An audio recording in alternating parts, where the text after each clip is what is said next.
প্রথম কথা হচ্ছে এটা আমরা জুট করি নাই, এটা আমরা আসন সমঝোতার ভিত্তিতে আমরা একসাথে হয়েছি। যদি নির্বাচনকে সামনে রেখে এটা একটা প্রক্রিয়া ঠিক আছে, কিন্তু জোটের যে শেপ, জোট হলেই সেখানে আহ্বায়ক বা সভাপতি অথবা স্টিয়ারিং কমিটি ইত্যাদি ইত্যাদিগুলো থাকে, একটা ফরমেশন থাকে। এখানে কিন্তু এই ধরনের নেই, শুধু একটা লিয়াজো কমিটি করা হয়েছে আন্দোলনরত 8টা দল থেকে, দিয়ে একজনকে সমন্বয়কারী হিসেবে দেওয়া হয়েছে।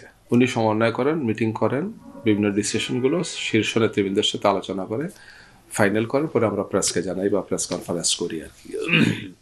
তো এই জন্য এই অপশন তো আছেই। আমাদের জানা মতো এই ধরনের কোনো সমস্যা হবে না আমরা আশা করছি। আমরা তো আগেই সিদ্ধান্ত নিয়েছি যে আমাদের ইলেকশনটা, যে নির্বাচনটা আমরা করব, সেটা ইনক্লুসিভ হবে, অর্থাৎ অনেক দলকে আমরা সমন্বয় করে করব।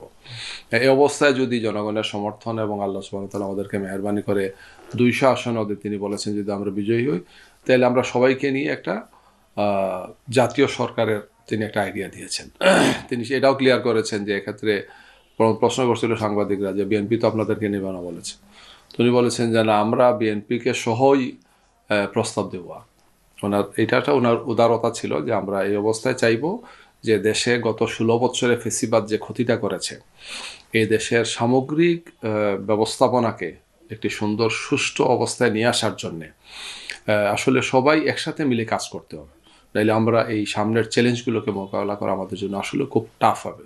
এই দৃষ্টিতেই তিনি বলেছেন যে সরকারে যদি আমরা সবাই মিলে থাকি, নির্বাচিত যারা আমরা হব, তখন আমরা এই দেশের বিদ্যমান যে চ্যালেঞ্জ এবং সামনের দিনের যে চ্যালেঞ্জগুলো আছে সেটা আমরা মোকাবেলা করে একটা স্থিতিশীল এবং সমৃদ্ধ বাংলাদেশ করতে পারব। এনসিপি, এলডিপি যাদেরকে নিয়েছি আমরা আলোচনা করে এটা নেওয়া হয়েছে যে না, আমরা ওই যে আগে আইডিয়া ছিল যে অন্তর্ভুক্তিমূলক আমাদের একটা নির্বাচন হবে, এই হিসাবে আমরা তাদেরকে নিয়েছি। যেহেতু এরা সবাই আমরা ফেসিবাদ বিরোধী আন্দোলনে ছিলাম, আমরা জুলাইকে হোল্ড করি, জুলাইকে আমরা মানে জুলাইয়ের পক্ষের শক্তি আমরা জুলাই আন্দোলনের, এই জন্য এদেরকে নেওয়ার ক্ষেত্রে আমাদের কোনো অসুবিধা আমাদের মধ্যে হয় নাই। না, আমরা যখন দেই 300 জনকে প্রাথমিকভাবে মনোনয়ন, তখনই বলেছিলাম যে এটা কিন্তু প্রাথমিক এবং আমাদের এই দৃষ্টিভঙ্গি সামনে আছে। সুতরাং আমরা যখন অন্য দলকে আমাদের সাথে সম্পৃক্ত করব, তখন তো অনেকেই বাদ পড়বেন। তো এটা আমাদের দলের মধ্যে কোনো সমস্যা হয়ও নাই, হবেও না, আমরা আশা করছি আর কি। এটা ফাইনালি তো এখনো বলা যাচ্ছে না, ইসলামী আন্দোলনের সাথে আমাদের আসনটা ফাইনাল হয়ে যাক তখন।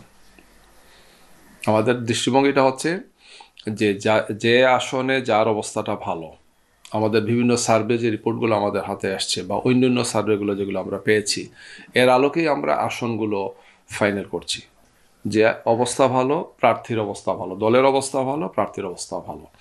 এবং প্রার্থী যদি সিনিয়র নেতা হন বা ওই যে শীর্ষ নেতৃবৃন্দ হন বা কেন্দ্রীয় নেতা থাকেন, তাইলে স্বাভাবিকভাবে তার ক্ষেত্রে একটু অগ্রাধিকার পাবে, যেটা আমরা করেছি। যেমন মামুনুল হক সাহেব ঢাকা 13 থেকে তিনি চেয়েছেন, আমাদের একজন শীর্ষ নেতা এখানে আছেন, আমাদের স্থায়ী কমিটির অর্থাৎ আমাদের কেন্দ্রীয় নির্বাহী কমিটির সদস্য মোবারক হোসেন সাহেব, খুবই ভালো অবস্থা তার, বিভিন্ন পরিসংখ্যানে আসছে। কিন্তু আমরা বলেছি যে উনি যেহেতু দলের শীর্ষ নেতা চেয়েছেন, আমরা তার জন্য আসনটা ছাড়লাম। এই ধরনের অনেক জায়গাতে আমরা করেছি।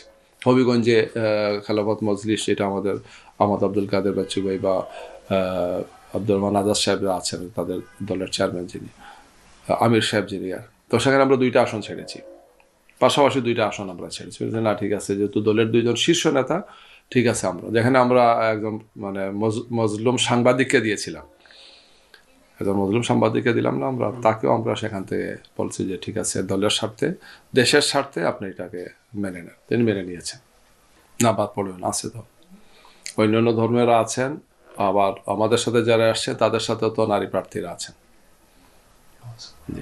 এটা কবে নাগাদ চূড়ান্ত করবেন এই প্রার্থীতা? প্রার্থিতা এই যে বললাম, আমাদের স্ক্রুটিনি অর্থাৎ এটা যখন ফাইনাল হয়ে যাবে, ইতিমধ্যে আমাদের আলোচনাটাও চূড়ান্ত পর্যায়ে চলে আসবে, ঘোষণা দেবে। একদম স্পেসিফিক বলা যাচ্ছে না, কারণ এটা আলোচনা হচ্ছে। আমরা কালকে আমাদের নির্বাহী কমিটি আমরা বসবো, কিছু আলোচনা হবে, হয়তো কালকে সেখানে আমাদের মধ্যে কিছু বিষয় আছে, আলোচনা করে ফাইনাল করব। পরে জোটের যাতে যারা আছেন তাদের সাথে শেয়ার হবে। আর একটু সময় লাগবে, 2-3 দিন তো লাগবেই। 4 তারিখ পর্যন্ত তো স্ক্রুটিনি, তো 4 তারিখ পর্যন্ত আমরা দেখব, কারণ এখানে তো কিছু প্রার্থীর বিষয় আসলে থেকে যাচ্ছে তো গিয়ে।